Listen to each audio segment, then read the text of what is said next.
Hi, this is our driftwood tree workshop. Let's start with our tools. Garden clippers, strong enough to deal with the driftwood that you're going to be gathering. You're going to want a vise. Vice grips could work as well. You're also going to want a ruler. You can measure the center of your branches so you'll know where to drill. A drill. Two different drill bits though.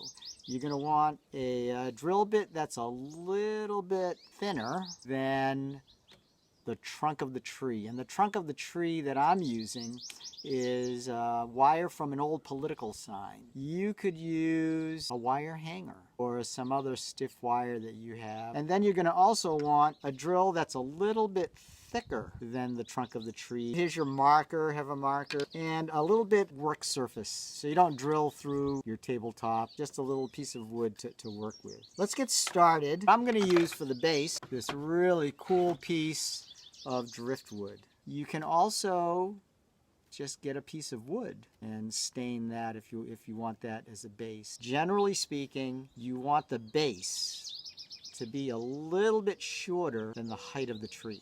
Unless you want a short, fat tree, then that's totally up to you. When I put it down on a flat surface and I press down on it, you'll see it doesn't rock. If it's not quite steady, put some felt under it or if some sand. You could kind of file down the high places. We will take our thinner drill. If you take the trunk of the tree, it should feel like it's the same or just a little bit smaller would be fine as well. Go straight down and we'll drill.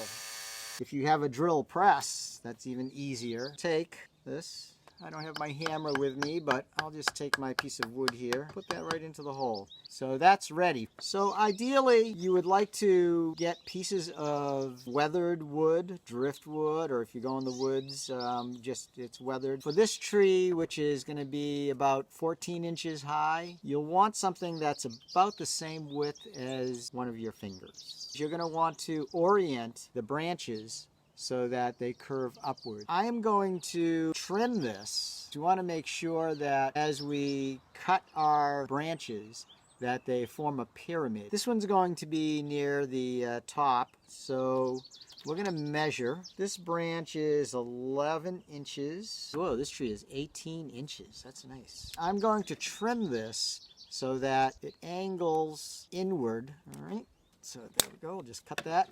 The same thing here. It's going to be kind of pointing towards the top. We'll remeasure this. We'll get our marker, 10 inches. Mark it right at 5. That's where we're going to drill. When we drill for the branches, we use the thicker drill bit. Hold this steady. I want to cut and arrange all of the branches so that they form a triangle. I didn't want to bore you with all of my cutting and drilling, so I did pre-drill these. Here's where the vise comes in. I took one of the weathered ends, cut it off. And so what I have is the topper for the tree. I've got a drill right into here. Put this right here. I'll hang that over the edge. Close this vise right down on it. I'll take my large bit, drill right down into the tip. Now we're ready. You're going to start with the longest stick. Put that right on. We're going to make sure that we offset just a little bit so that we're actually forming a spiral. All right, right around. Gives it a nice kind of symmetrical feel. Ideally, as you get closer to the top, you would try to cut thinner pieces. There we go. Put this guy on. So this one is just a little bit shallow because we want this to come right down and cover the wire. Drill just a little bit more. We'll just put our top right on there. There you have your driftwood tree. Thanks for joining me, and we'll see you next time.